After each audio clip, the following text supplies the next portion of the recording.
Sri Kapil Sibal. Thank you, Mr.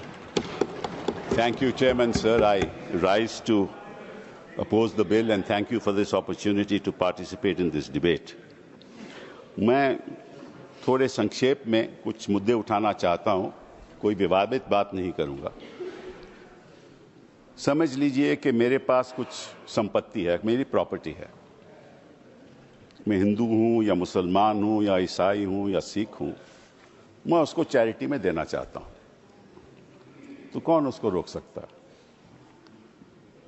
कोई नहीं रोक सकता। और इतिहास में जो ये बात आपके सामने रखना चाहता हूं कि there was a right of non Muslims also to make a Waqf, और 1954 में और 1995 में जो प्रावधान लाया गया उसमें यह लिखा गया कि केवल मुसलमानों को वक्फ बना सकते हैं, कोई और नहीं बना सकता, प्रॉपर्टी नहीं दे सकता। और 2013 में जो संशोधन लाया गया, ये जो रोक थी वे खत्म हो गई। अब ये जो 2024 का अभी कानून बना है, उसमें वापस ये कहा गया कि केवल मुसलमान ही वक्फ दे सकते हैं। वो तो अलग बात है, मैं केवल छोटी सी बात रखना चाहता हूं।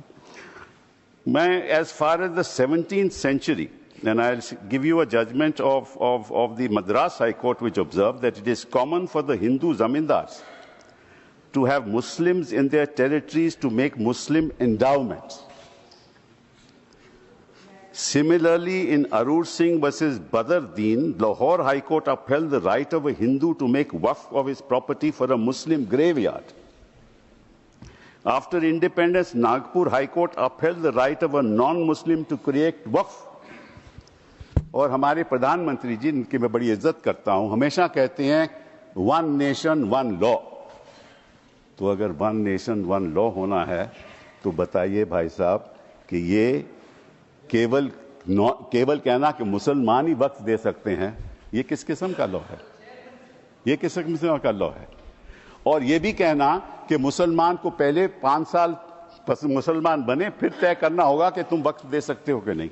अरे भाई, प्रॉपर्टी मेरी, मालकियत मेरी, चैरिटी में मैं देना चाहता हूं, आप कौन होते हो कहने को नहीं दे सकते?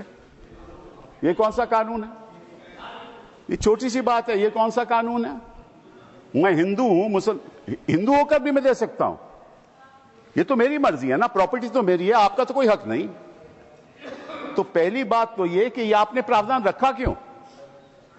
अगर आप one law one nation one law की बात करते हो कि सारे धर्मों पे लागू करो, कोई भी दे सकता है। पहली बात है। दूसरी बात, एक नड्डा साहब ने बड़ी अच्छी कही कि देखिए ये कितनी एकर्स प्रॉपर्टी औकाफ की है, वक्फ की है। मैं उनको बताना चाहता हूं कि there are 32 Waqf boards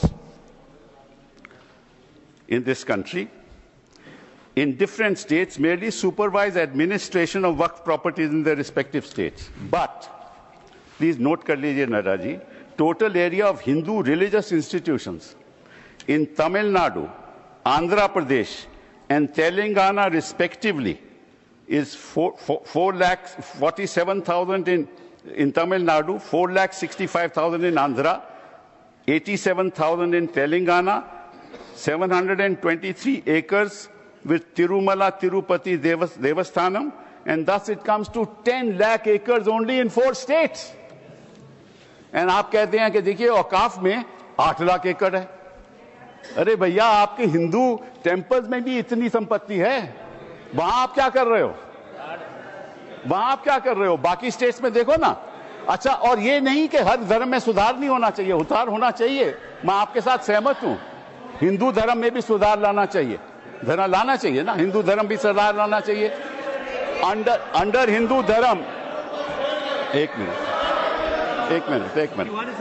Hindu धर्म, मैंने आज तक किसी को टोका नहीं, मैं केवल छोटी सी बात रख रहा हूं आपके सामने। हिंदू धर्म में भी सुधार होना चाहिए। अब हिंदू धर्म के अंतर्गत अगर कोई सेल्फ एक्वायर्ड प्रॉपर्टी हो तो वह अपने बेटों को दे सकता है, बेटी को नहीं दे सकता। कहता है मैं नहीं दूंगा अपनी बेटी को। इस्लाम में भी है कि भाई को ज्यादा मिलेगा और बेटी को कम मिलेगा, इस्लाम में भी ये है। वहां वक्त से द्वारा सुधार हो सकता है, यहां कोई सुधार नहीं हो सकता। तो आप अगर महिलाओं की बात करते हो तो एक कानून लाओ कि हिंदू लॉ में कोई अपनी सेल्फ एक्वायर्ड प्रॉपर्टी केवल बेटों को नहीं दे सकता, वहां महिलाओं का हक होना चाहिए।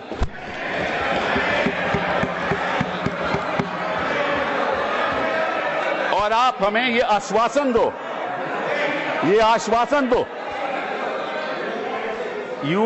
you make a commitment in this house that you will bring a law which will protect the right of daughters when they want to give away their self-acquired property. दूसरी बात ये मैं आपके सामने रखना चाहता था। तीसरी बात मैं आपने सामने रखना चाहता हूं। आपने कहा, और ये बात आपको वैसे जाननी चाहिए, शायद मालूम नहीं आपको बताया या नहीं, लेकिन ये जो बोर्ड है ये स्टैट्यूटरी बोर्ड है, पहले भी था, इसमें कोई नॉमिनेट नहीं होता था। मैं आपको बताता हूं क्या वो स्टैट्यूटरी बोर्ड था। Most nominees were of the government, पहले भी। MPs are there, judges of Supreme Court, High Court, civil servants were there, and the chief executive officer of the board is a civil servant.